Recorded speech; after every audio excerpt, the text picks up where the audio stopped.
చెవి, ముక్కు, గొంతు ఎలాంటి సమస్యలకైనా మీకు ఖచ్చితమైన పరిష్కారం లభించే ఏకైక hospital Asian ENT care centre.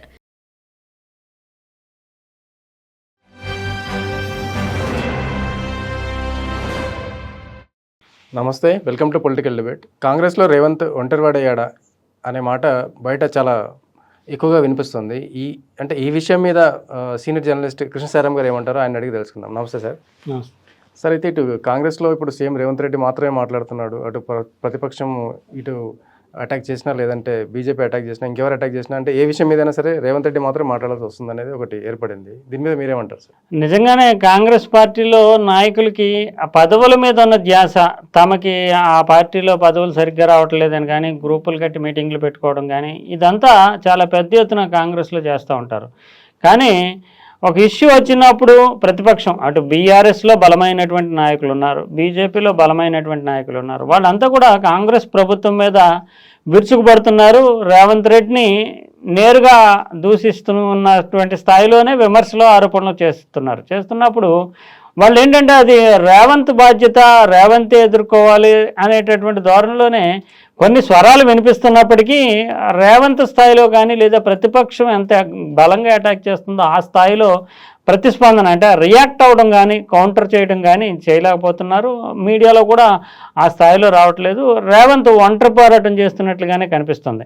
నిజానికి కాంగ్రెస్ ప్రభుత్వానికి చాలా ఇటీవల కాలంలో బీసీకి సంబంధించినటువంటి ఇష్యూలో, బీసీ కులగణనకు సంబంధించి చేసింది, ఎస్సీ వర్గీకరణకు సంబంధించి నిర్ణయం తీసుకున్నారు, బిల్లులు పెట్టారు. ఇవన్నీ పొలిటికల్గా చాలా అడ్వాంటేజెస్గా మలుచుకోవాల్సినటువంటి ఇష్యూస్. అయితే వీటి మీద నిజానికి కాంగ్రెస్ పార్టీయే కాకుండా మిగిలినటువంటి పక్షాలన్నీ కూడా ఏకగ్రీవంగా ఈ బిల్లులను ఆమోదించాయి. అంటే కాంగ్రెస్ చాలా సక్సెస్ఫుల్గా ప్రతిపక్షాలు మాట్లాడలేని పరిస్థితి అసెంబ్లీలో చట్టపరంగా చూస్తే కనుక ఆ బిల్లుల్ని ఆమోదించాయంటే వేరే చెప్పడానికి కూడా వాళ్ళ దగ్గర సరంజామా లేని పరిస్థితుల్లోనే ఏకగ్రీవం చేస్తాయి.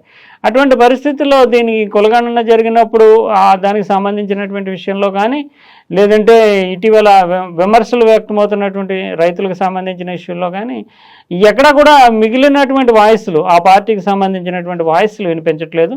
ఈ సందర్భంలోనే చూస్తే కనుక కులగణన పైన ఒకవైపేమో ప్రతిపక్షం అటాక్ చేస్తుంటే, కాంగ్రెస్ పార్టీలోనే హనుమంతరావు స్థాయి నాయకులు వేరే ప్రత్యేకంగా ఒక గ్రూప్ మీటింగ్ పెట్టుకుని మనం బీసీలకు సంబంధించి అంటున్నారు. అంటే రేవంత్ రెడ్డిని తమ నాయకుడిగా ఫస్ట్ గుర్తించాలి. వీళ్ళు గుర్తించినప్పుడే వాళ్ళు ఆయనకి అండగా నిలవడం, అంటే ముఖ్యమంత్రి తీసుకున్నటువంటి నిర్ణయాలు కావచ్చు, ముఖ్యమంత్రి నిర్ణయాలు అంటే ప్రభుత్వ నిర్ణయాలు, వాటికి అండగా నిలవాల్సినటువంటి అవసరం కనిపిస్తుంది. కానీ రేవంత్ కుటుంబం మీద సోషల్ మీడియాలో దాడి చేసినప్పుడు కానీ, రేవంత్ రెడ్డి అంటే ప్రభుత్వం కేసులు పెట్టినప్పుడు కానీ ఎక్కడా కూడా కాంగ్రెస్లో ఆ రియాక్షన్ కనిపించట్లేదు. అంటే ఇప్పుడు రేవంత్ రెడ్డి బయట వేరే పార్టీల నుంచి వచ్చి కాంగ్రెస్లో జాయిన్ అయిన సంగతి తెలిసింది అందరికీ. సో ఈ విషయాన్ని ఇక్కడ అంటే కాంగ్రెస్లో సీనియర్ నాయకులు ఇంకా దాన్ని యాక్సెప్ట్ చేయలేకపోతున్నారు, డైజెస్ట్ చేసుకోలేకపోతున్నారు, రేవంత్ రెడ్డి మా కాంగ్రెస్ వ్యక్తి అనే విషయాన్ని.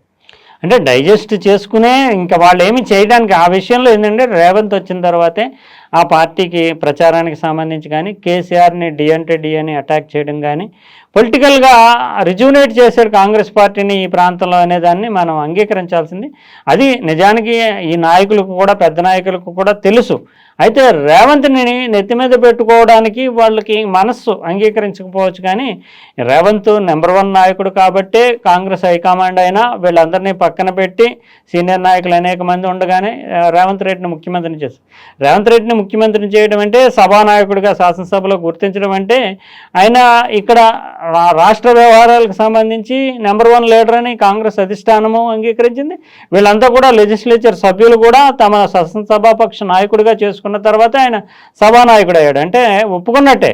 కానీ తమ గ్రూపులు, తమ ఆధిపత్యము, తమ ఇండిపెండెంటు, ఎవరి మాట వినాల్సిన అవసరం మనకి కాంగ్రెస్లో లేదు, తమకు తామే నాయకులము అనేటటువంటి ధోరణి కాంగ్రెస్లో ఎక్కువగా ఉంటుంది. ఇక్కడ చూస్తే మనం బీఆర్ఎస్లో చూస్తే కనుక బీఆర్ఎస్ నాయకుడు కేసీఆర్, తర్వాత కేటీఆర్ కనిపిస్తాడు, హరీష్ రావు కనిపిస్తాడు. వీళ్ళ ఆధిపత్యాన్ని సవాల్ చేసే పరిస్థితులు కానీ, వాళ్ళు చెప్పిన మాటని విభిన్నంగా మాట్లాడేటటువంటి వాతావరణం కానీ ప్రాంతీయ పార్టీల్లో కనిపించదు. మనకు తెలుగుదేశాన్ని చూసినా, వైఎస్ఆర్సీపీని చూసినా. కానీ కాంగ్రెస్ పార్టీలో మాత్రము ఎవరికి వాళ్ళే తామే నాయకులు, తామే అధినాయకులు అన్నట్టుగా ఉంటారు. ఢిల్లీకి మాత్రమే బాధ్యులు అన్నట్టుగా ఉంటారు. అది ఆ ధోరణి వల్లే కాంగ్రెస్లో రేవంత్ మీద విమర్శలు వచ్చినా, ముఖ్యమంత్రి మీద, కాంగ్రెస్ పార్టీ మీద విమర్శలు వచ్చినా కూడా పేలవంగా స్పందనలు తప్ప బలంగా ఎదుర్కొనేటటువంటి పరిస్థితి కనిపించట్లేదు. అయితే ఇక్కడ వచ్చిన అభిప్రాయం కూడా ఉంది సార్, కాంగ్రెస్ జాతీయ పార్టీ అవడం వల్ల అంటే ప్రాంతీయ పార్టీలకి తేడా, జాతీయ పార్టీకి తేడా ఏంటంటే కాంగ్రెస్ జాతీయ పార్టీ అవడం వల్ల ఇక్కడ ఒక వ్యక్తి మంచి పని చేసినా కూడా దానికి చుట్టూ ఉన్న వ్యక్తులు దాన్ని ఏదో పొగిడినట్టుగా కానీ, దాని గురించి 10 మందికి చెప్పినట్టుగా కానీ ఎక్కడ కూడా చెప్పరు. ఆ వ్యక్తి చేసిన వ్యక్తి చెప్పుకోవాల్సి వస్తుంది. ఇదే పరిస్థితి ఇప్పుడు రేవంత్ రెడ్డికి ఎదురైంది అనేది ఒక అభిప్రాయం ఉంది. ఇది నిజమేనంటారు? ఇదే నిజంగానే ప్రాంతీయ పార్టీ స్థాయిలో కాంగ్రెస్ పార్టీకి ఆ అవకాశం ఎప్పుడు ఉండదు. ఎందుకంటే ఎంత మంచి పని చేసినా నిజానికి బీసీ కులగణనకు సంబంధించి కూడా అంత అడ్వాంటేజ్ తీసుకోవాల్సినటువంటి విషయం మీద కూడా కాంగ్రెస్ హైకమాండ్కి ఫిర్యాదులు వెళ్ళాయి. అంటే మన ప్రభుత్వం సక్రమంగా చేయలేదు అంటూనే కాంగ్రెస్ వాళ్ళు కొంతమంది ఫిర్యాదు చేశారు. అంటే ఈ క్రెడిట్ని ఎవరి ఖాతాలోని వేయడానికి వాళ్ళు ఇష్టపడరు.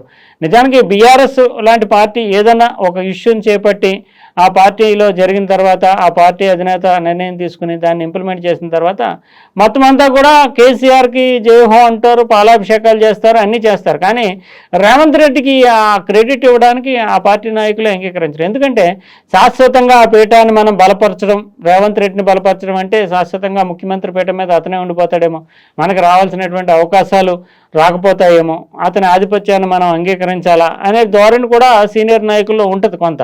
అందువల్ల వాళ్ళ అవకాశాలకి రేవంత్ని బలపరచడం అంటే తమ అవకాశాలకు తామే గండి కొట్టుకోవడం అనే భావన కూడా కొందరు సీనియర్ నాయకుల్లో ఉంటుంది. అందువల్ల నిరంతరము పోరాటం చేయడము, నిరంతరం అసంతృప్తిని రగిలించడము, పార్టీ కూడా ఆ రకంగానే బలహీనపడుతూ ఉంటుంది. ఒక నిర్ణయాన్ని, అంటే ముఖ్యమంత్రి తీసుకున్న నిర్ణయాన్ని బలపరిచి మొత్తం నాయకులంతా కూడా కాంగ్రెస్ పార్టీకి వెన్నుదన్నుగా నిలిస్తే కనుక పార్టీ బలపడుతుంది. కానీ ఆ బలపడడం అనేది రేవంత్ని బలపరచడం అనేటటువంటి భావనలో ఉండడం వల్ల ఆ పార్టీలో ఒంటరి పోరాటమే, ముఖ్యమంత్రి స్థానంలో ఉన్నటువంటి వాడు ఒంటరి పోరాటం చేయక తప్పని పరిస్థితి కనిపిస్తుంది. అయితే సార్ ఇప్పుడు రేవంత్ రెడ్డి బాగా ఒత్తిడిలో ఉన్నాడు, అండ్ రేవంత్ రెడ్డి చుట్టూ ఉన్న మంత్రులు, వాళ్ళ క్యాబినెట్ కానీ ఎవరు కూడా ఈయనకు సహకరించట్లేదు పూర్తిగా అనేది ఒకటి వినిపిస్తుంది సార్. ఇది నిజమేనంటారా? అంటే ఇండిపెండెంట్గా కాంగ్రెస్ పార్టీలో ఒక నిజానికి ప్రాంతీయ పార్టీలో లేనిది కాంగ్రెస్ పార్టీలో ఉన్నది డెమోక్రటిక్ విషయం ఏంటంటే చాలా వరకు కూడా కాంగ్రెస్ పార్టీలో ఎవరో వైఎస్ రాజశేఖర రెడ్డి ఈ స్థాయి నాయకులు ఉన్నప్పుడు తప్ప సాధారణంగా రోషయ్య కానీ, కిరణ్ కుమార్ రెడ్డి కానీ వీళ్ళందరినీ మనం ఉమ్మడి ప్రదేశ్ కాంగ్రెస్ వ్యవహారాల్లో చూసాము. ఒకసారి శాఖని నిర్ణయించిన తర్వాత చాలా వరకు 90% ఇండిపెండెంట్గా నిర్ణయాలు తీసుకోవడానికి ఆ శాఖకు సంబంధించి విధానపరమైన పాలసీ క్యాబినెట్ స్థాయిలో నిర్ణయాలు అయితే ముఖ్యమంత్రి మంత్రివర్గం తీసుకుని కూర్చుని నిర్ణయిస్తారు తప్ప సాధారణంగా ఆ శాఖకు సంబంధించి శాఖలు ఏ శాఖ ఎవరికి ఇవ్వాలనేది కూడా హైకమాండ్ ఆమోదంతో నిర్ణయిస్తారు. ముఖ్యమంత్రి ఏకపక్షంగా నిర్ణయాలు తీసుకోరు. అటువంటి అప్పుడు ఆ శాఖలకు సంబంధించి ఇండిపెండెంట్ వ్యవహారాలు నడుపుకునే స్వేచ్ఛ మంత్రులకు ఉంటుంది. అదే మనకి ఏ తెలుగుదేశం పార్టీలోనో, వైఎస్ఆర్ కాంగ్రెస్ పార్టీలోనో, బీఆర్ఎస్లోనో అయితే ఏ నిర్ణయం తీసుకోవాలన్నా అధిష్టానం వైపు చూసి ఏమంటారో అధినేత అనేటటువంటి ధోరణి ఉంటుంది తప్ప కాంగ్రెస్ పార్టీలో ఇండిపెండెంట్గా ఆ శాఖలకు సంబంధించిన నిర్ణయాలను ఆ మంత్రులు తీసుకునేటటువంటి స్వేచ్ఛ ఉంటుంది. ఆ రకంగా చూస్తే కనుక డెమోక్రటిక్గా మనం చెప్పుకోవాలి. అదే సమయంలో ముఖ్యమంత్రితోటి సంబంధం లేకుండా, ముఖ్యమంత్రికి కనీస సమాచారం లేకుండా కూడా తమ శాఖల్లో పైరువీలు ట్రాన్స్ఫర్లు కావచ్చు, కాంట్రాక్టులు కావచ్చు, ఇవన్నీ కూడా చేస్తూ ఉంటారు. అది మాత్రం చూస్తే కాంగ్రెస్ పార్టీ ప్రభుత్వానికి కూడా చెడ్డ పేరు తెచ్చేటటువంటి అవకాశం ఉంటుంది. ఆ రకంగా రెండు విభిన్నమైనటువంటి అభిప్రాయాలు ఉంటాయి. అన్నీ ముఖ్యమంత్రికి చెప్పే చేసినప్పుడు మంత్రులు ఎందుకు అనేటటువంటి భావన ఉంటుంది. అదే సందర్భంలో ప్రభుత్వానికి మంచి పేరు తెచ్చేటటువంటి నిర్ణయాలు కానీ, చెడ్డ పేరు వచ్చేటటువంటి అవకాశాలు కానీ ఉన్నప్పుడు ముఖ్యమంత్రి దృష్టిలో పెట్టకుండానే మంత్రులు స్వతంత్రంగా వ్యవహరించడం వల్ల ఎంత మేరకు సమంజసం అనేటటువంటి భావన కూడా వ్యక్తం అవుతుంది. రెండు కోణాల్లోని చూడాల్సి ఉంటుంది. అన్నీ గుప్పెట్లో పెట్టుకోవడం ముఖ్యమంత్రికి కాంగ్రెస్ పార్టీ అంటే జాతీయ పార్టీ కావడం వల్ల అన్నిటినీ ముఖ్యమంత్రి కమాండ్ అండ్ కంట్రోల్లో తీసుకోవడం సాధ్యం కాదు. అదే సమయంలో ముఖ్యమంత్రి అంటే ప్రభుత్వానికి నాయకుడు కనుక ఆయనకి తెలియకుండా ప్రతి విషయంలోని మేమే సర్వస్వతంత్రంగా వ్యవహరిస్తామంటే ప్రభుత్వ విధానాలు, ప్రభుత్వం ముందుకెళ్ళడం కూడా కష్టమవుతుంది. అందువల్ల ఇక్కడ బ్యాలెన్స్ చేసుకోవడం అనేది రేవంత్ రెడ్డి మీద ఆధారపడి ఉంటుంది. అంటే అటు సీనియారిటీని గుర్తిస్తూ వాళ్ళని గౌరవిస్తూనే తన పనులు చక్కబెట్టుకోవాల్సి ఉంటుంది. అందువల్ల ఇది కత్తి మీద సామే. నిజానికి రేవంత్ రెడ్డి లాంటి వ్యక్తికి అందరు మంత్రులు సీనియర్లు ఉన్నటువంటి మంత్రివర్గంలో వాళ్ళందరినీ సమన్వయం చేసుకుంటూ ఒకే మాట ఒకే బాటగా నడపడం అనేది ముఖ్యమంత్రికి చాలా పరీక్షగానే ఉంటుంది. అది మనకి కనిపిస్తున్నది. పాలన వ్యవహారాల్లో ఏ శాఖకు ఆ శాఖ స్వతంత్రంగా వ్యవహరించడము, వాళ్ళకి నచ్చినటువంటి ప్రకటనలు చేయడము, నిర్ణయాలు తీసుకోవడం, వాటిని దిద్దుబాటు చేసుకోవడానికి ముఖ్యమంత్రి ఆపసోపాలు పడడం ఇవన్నీ జరుగుతాయి. ఆ జాతీయ పార్టీ కనుక కమాండ్ సాధించే వరకు వైఎస్ రాజశేఖర రెడ్డి మొదటి దశలో ఉమ్మడి ఆంధ్రప్రదేశ్ని తీసుకుంటే మొదటి దశలో చూస్తే కనుక ఆయన మంత్రివర్గంలో జానారెడ్డి ఉండేవాళ్ళు. ఆయన హోంశాఖని తన సొంతంగా చూసుకునేవాడు. పంచాయతీరాజ్ శాఖకి సంబంధించి దివాకర్ రెడ్డి లాంటి సీనియర్లు ఉండేవాడు. వీళ్ళు ఏమీ మాటినేవారు కాదు. రెండోసారికి వచ్చేటప్పటికి వైఎస్ రాజశేఖర రెడ్డి కమాండ్ సాధించి మొత్తం ప్రభుత్వం అంటే తన ప్రభుత్వం, తన మంత్రివర్గం, అందరూ మాట వినాల్సిందే అనే స్థాయిని సాధించాడు. ఎవరికి ఏ శాఖ ఇవ్వాలనేది కూడా నిర్ణయించుకున్నాడు. ఇప్పుడు ముఖ్యమంత్రి స్థానంలో రేవంత్ రెడ్డిని నిర్ణయించి కూర్చోబెట్టినప్పటికీ మంత్రుల విషయంలో హైకమాండ్ నిర్ణయం అనేది, ఆ శాఖలో నిర్ణయం అనేది జరిగింది కనుక ఆ కమాండ్ మొత్తం ప్రభుత్వం మీద కమాండ్ సాధించడం అనేది జరిగే వరకు కూడా ఈ వ్యవహారం ఎలాగే ఉంటుంది. అందువల్ల అంతవరకు కూడా రేవంత్ రెడ్డికి చెప్పకుండా జరుగుతుందా అనే భావన కూడా వ్యాపిస్తుంది. సరే, అయితే ఈ మధ్య ఒక విలేకరు రేవంత్ రెడ్డి గారిని అడిగినప్పుడు, అంటే మీకు టోటల్గా పార్టీ మీద కానీ లేకపోతే ప్రభుత్వం మీద కానీ ఇంకా కమాండ్ రాలేదు సార్ అని ఒక కామెంట్ అడిగినప్పుడు ఆయన చెప్పిన సమాధానం ఏంటంటే, అంటే నాకు కమాండ్ వచ్చిందంటే అసెంబ్లీలో ఒక ఎమ్మెల్యేని, ప్రతిపక్షంలో ఉన్న ఒక ఎమ్మెల్యేని అసెంబ్లీ నుంచి బయటకు పంపిస్తేనో, లేకపోతే తన క్యాబినెట్ నుంచి ఒక మంత్రిని బయటకు పంపిస్తానో అప్పుడే కమాండ్ వచ్చినట్ట అనే భావన ఆయన కూడా వ్యక్తం చేశారు. అంటే ఇప్పుడు రీసెంట్గా జరిగిన ఈ జగదీశ్వర్ రెడ్డి గారి ఇష్యూ ఉంది. సో అది ఏమన్నా దీనికి అంటే అది నిజానికి అసెంబ్లీ నుంచి బహిష్కరించడము ఇవన్నీ కూడా చిన్న చిన్న విషయాలు. ఎందుకంటే ఓవరాల్గా అక్కడ ఉండేటటువంటి పరిస్థితిని బట్టి, అక్కడ ఉండేటటువంటి శాసనసభ సభ్యులు వీళ్ళంతా అభిప్రాయాన్ని బట్టి, విప్పుల అభిప్రాయాన్ని బట్టి శాసనసభ స్పీకరు వాళ్ళు ఒక తీర్మానాన్ని ప్రవేశపెడతారు, బహిష్కరిస్తారంటే ప్రభుత్వ వ్యవహారాలకి అడ్డంగా ఉన్నారని కానీ, లేదంటే పరిధులు దాటి మొన్న కూడా స్పీకర్ని ప్రశ్నించాడు. స్పీకర్ యొక్క అధికారం అంటే అది విచక్షణాధికారం ఉంటుంది. స్పీకర్కి సభా నిర్వహణలో విచక్షణాధికారం ఉంటుంది. ఆయన ఏది చెబితే అది రూలింగ్ కింద లెక్క. అటువంటి పరిస్థితుల్లో స్పీకర్నే ప్రశ్నిస్తూ అంటే ఆ స్థానం యొక్క గౌరవాన్ని భంగపరిచే విధంగా వ్యవహరించారంటూ ఆయన్ని బహిష్కరించారు. అయితే ఇది ఎమ్మెల్యేని బహిష్కరించడము లేదంటే ఒక మంత్రిని బయటపెట్టడము రెండు పోల్చి చూడలేం.